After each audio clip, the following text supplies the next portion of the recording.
जय श्री कृष्ण। आज हम एक हर राशि के इस जुलाई के महीने में क्या क्या असर होंगे, जो ग्रह बदलेंगे इनके, चंद्रमा बदलेंगे इनके, इस पे बात करेंगे हर राशि पर। तो सबसे पहले अपन ये देखें कि जुलाई के महीने में ग्रहों का क्या परिवर्तन आ रहा है। चंद्रमा तो बदल ही रहे हैं, सारी राशियों में घूम के 12 राशियों में एक महीने में घूम जाएंगे, लेकिन दूसरे ग्रह भी बदल रहे हैं। दूसरे ग्रहों में क्या बदल रहे हैं देखिए। सबसे पहले 13 तारीख को शनि वक्री हो रहे हैं मीन राशि में। ये बड़ा महत्वपूर्ण विषय है क्योंकि शनि अभी कन्या नवांश में चल रहे हैं, थोड़े फ्रीज हैं, सीज्ड हैं अभी। जैसे वक्री होंगे थोड़ा एक्टिव हो जाते हैं, तो शनि की इफेक्टिविटी बढ़ेगी। सूर्य कर्क राशि में आ रहे हैं 16 तारीख को। मिथुन राशि से गुरु का साथ छोड़ देंगे, बुध के साथ आ जाएंगे। बुध आदित्य योग बनाते हैं। अलग अलग राशियों पे, अलग अलग जन्म पत्रियों पे अलग अलग असर आएंगे, लेकिन उनका कॉर्पोरेट वर्ल्ड और गवर्नमेंट सेक्टर इसके साथ साथ छूटेगा और बुध के साथ ही संचार करेंगे 16 तारीख के बाद से महीने के अगले महीने की 15-16 तारीख तक। फिर बुध वक्री हो रहे हैं कर्क राशि में। कर्क राशि में बुध का वक्री होना बड़ा महत्वपूर्ण है। ठीक है, अपनी मिथुन राशि से अगली राशि में बैठे, इसलिए गुरु का वक्री होना भी बहुत जरूरी है। मतलब गुरु का, बुध का वक्री होना बहुत महत्वपूर्ण है। शुक्र भी 26 जुलाई मंथ के एंड में मिथुन राशि में आ रहे हैं। पूरे महीने तो ये वृषभ में चलेंगे, मिथुन में आ जाएंगे। और मंगल कन्या राशि में आ रहे हैं 28 तारीख से, यानी सिंह राशि से बाहर आ रहे हैं, केतु की गिरफ्त से बाहर आ रहे हैं।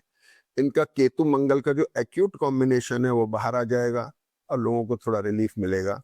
लेकिन 28 तारीख के बाद भी मंगल उत्तर फाल्गुनी नक्षत्र में रहेंगे, जो सूर्य का नक्षत्र है। ध्यान देने की बात है, पूरे जॉडिक सिस्टम के अंदर सूर्य और मंगल दो हाईली एनर्जेटिक प्लैनेट हैं, और जब ये दूसरे के नक्षत्र में आते हैं, एक दूसरे की राशि, एक दूसरे से दृष्ट होते हैं, एनर्जी बहुत ज्यादा बढ़ जाती है और उस जन्म पत्री में एग्रेशन बहुत बढ़ जाता है। अब वो कहाँ कहाँ बढ़ता है, ये हर उसके प्लेसमेंट पर डिपेंड करेगा। तो मंगल का एग्रेशन जाएगा नहीं, लेकिन राशि परिवर्तन से कन्या राशि में आके थोड़ा माइल्ड हो जाएगा। एक सबसे खास बात, इंपॉर्टेंट चीज यह है कि मंगल केतु का जो कॉम्बिनेशन है 28 तारीख तक का, ये बहुत जबरदस्त रोल प्ले करने वाला है इस महीने के अंदर। और ये जो स्ट्रेस बना था, लड़ाई झगड़े हुए, युद्ध के से हालात बने, और आप देख रहे होंगे एक्सीडेंट वगैरह, हवाई जहाज गिर गया, ये जो कॉम्बिनेशन है मंगल केतु का, ये ये थोड़े से क्लोज आते चले जाएंगे।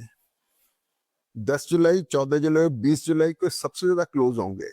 तो उससे की प्लानिटरी पोजीशन का बहुत ध्यान रखना है, जो हर लोगों के स्वास्थ्य पे और कामकाज पे और हर तरह से फर्क करेगा। और इसके बाद में छोटा सा एक रोल पर कर रहे हैं, शुक्र 3 दिन के लिए वर्गोत्तम में चलेंगे। लेकिन मंगल जो है 29 तारीख से लेकर 2 अगस्त से मकर नवांश में लोगों को बहुत रिलीफ दे जाएंगे। कन्या राशि और मकर नवांश बहुत अच्छा योग मंगल बनाएंगे। तो ये मोटा मोटा हमने बताई आपको जुलाई के महीने की प्लानिटरी रीडिंग। चंद्रमा अपने हिसाब से प्ले करेंगे। तो हम बात करेंगे कर्क राशि की। अब कर्क राशि बड़ी महत्वपूर्ण है। बुध यहाँ केंद्र में बैठे हैं। बुध केंद्र के अंदर 18 तारीख को वक्री हो रहे हैं, ये बहुत अच्छा साइन है। तो आपका थर्ड लॉर्ड और 12th लॉर्ड आके यहाँ पर वक्री हो रहा है। बुध का वक्री होने का अच्छा साइन है। कर्क राशि एक्सप्लोरेशन देता है, उठाव देता है। इस राशि के अंदर मंगल केतु का कॉम्बिनेशन सेकंड हाउस में आ गया। दूसरा स्थान कुटुंब का कारक, वाणी का कारक और एक के धन का कारक। तो इसलिए अपने को बोलने पे ध्यान रखना है, कॉशियस रहना है, थोड़ा सा संभल के बात करनी है, झगड़ा फसाद ना हो जाए। इस मंगल केतु की दृष्टि से एंजाइटी का भी ध्यान रखना है। ठीक है ना। जब पंचम भाव पे दृष्टि होगी तो पता लगा आप एंजाइटी में कोई गलत निर्णय ले जाएं। इसके बाद में मंगल केतु की दृष्टि जो है वो राहु पर हुई, इधर शनि पर हुई, और ये सारा कॉम्बिनेशन बना। और एक कॉम्बिनेशन से मंगल यहां भी दृष्टि हुई, यहां भी दृष्टि हुई, और एक यहां भी दृष्टि हुई। अब इन सारे स्थानों पे मंगल केतु का असर आ रहा है। यहां पे आ रहा है, एक ये आ गया, एक ये आ गया, और एक ये आ गया। यानी ये कॉम्बिनेशन आप देखिए कि कितना ज्यादा इफेक्ट कर रहा है, पूरी जन्मपत्री को इसने इफेक्ट किया हुआ है। और ये जैसे स्ट्रेस में आएगा कॉम्बिनेशन, पूरी हॉरोस्कोप स्ट्रेस में आ रही है।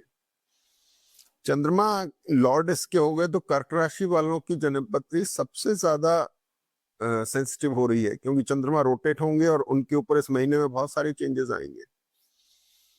शुक्र मिथुन राशि में आ जाते हैं, एक अच्छा साइन है, चलिए घूमना फिरना हो जाएगा, ट्रैवल हो जाएगी। गुरु द्वादशमा के छठे भाव पे दृष्टि है, हेल्थ का तो विशेष ध्यान रखना है, लाइबिलिटीज का विशेष ध्यान रखना है, लोन वगैरह का ध्यान रखना है, रीपेमेंट्स का ध्यान रखना है, ये सारी चीजें। लेकिन सूर्य द्वादश में अच्छे हैं, धन के भी कारक है, ठीक है ना। अब आ जाते हैं हम शनि का। सबसे पहले 13 तारीख को शनि का वक्री होना, तो भाग्य में शनि वक्री हो रहे, मैरिटल और बिजनेस रिलेशन के लिए अच्छा है। शनि का सप्तमेश होके भाग्य में जाके वक्री होना अच्छा है। मंगल की दृष्टि से स्ट्रेसफुल जरूर है, स्ट्रेस तो लगातार बना हुआ है, सारे काम होंगे लेकिन स्ट्रेस बना बराबर बना रहेगा। हाँ, स्ट्रेस की वजह से अब भी ट्रैवल हो जाए, जगह छूट जाए तो पॉसिबल है, उसमें भी ध्यान रखना है किसी तरह की इंजरी या किसी तरह की कोई तकलीफ होने का। अब हम आ जाते हैं बुध वक्री हो गए, सूर्य कर्क राशि में आ रहे हैं। सूर्य यहाँ पर आ जाएंगे तो जन्मपत्री और इफेक्टिव हो जाएगी। कब से? 16 तारीख के बाद से सूर्य बुध का बौद्धादित्य योग यहाँ पर होगा, और 16 तारीख के बाद से चंद्रमा का संचार जो है मीन मेष वृषभ में रहेगा। तो मीन राशि से चंद्रमा आने शुरू होंगे, तो कर्क राशि वालों के लिए सूर्य का मकर में आना अच्छा जाएगा। अब आ जाते हैं शुक्र मिथुन राशि में। मंगल कन्या राशि में 28 तारीख को आएंगे, तो मंगल का कन्या राशि में आना अच्छा है। केतु की युति से बाहर आ जाएंगे मंगल, ये सबसे ज्यादा खतरनाक पोजीशन बन रही है। प्रोफेशन का ध्यान रखना है, भाग्य पे शनि का ध्यान रखना है जो लाइफ पार्टनर का और आपकी ट्रेवल का हाउस है। अष्टम भाव दाएं बाएं पैर का हो गया, क्योंकि केतु यहाँ दृष्ट है और मंगल केतु यहाँ दृष्ट है।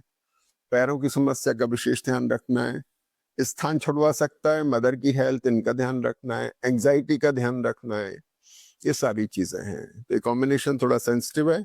इस पूरी जन्मपत्री के अंदर जैसे से चंद्रमा रोटेट करेंगे आपके ऊपर असर डालते जाएंगे, तो आपको थोड़ा ध्यान रखना है इस बात का। और सबसे खास बात ये हो रही है कि राहु 6 जुलाई को वृषभ नवांश में आ रहे हैं, शुक्र के साथ में राहु आ रहे हैं, ये स्ट्रेंथन कर रहे हैं आपकी मेंटल स्टेट को, मजबूत बना रहे हैं, स्टेबल कर रहे हैं, ठीक है ना। राहु का वृषभ नवांश में आना, इसमें क्या है कि मंगल धनु नवांश में आ जाते हैं 23 से 29 जुलाई के बीच में। धनु नवांश मंगल का अच्छा नवांश नहीं है। मंगल की राशि से जो प्रभावित है उनको ब्लड प्रेशर इनका ध्यान रखना चाहिए, शुगर थायराइड इनका।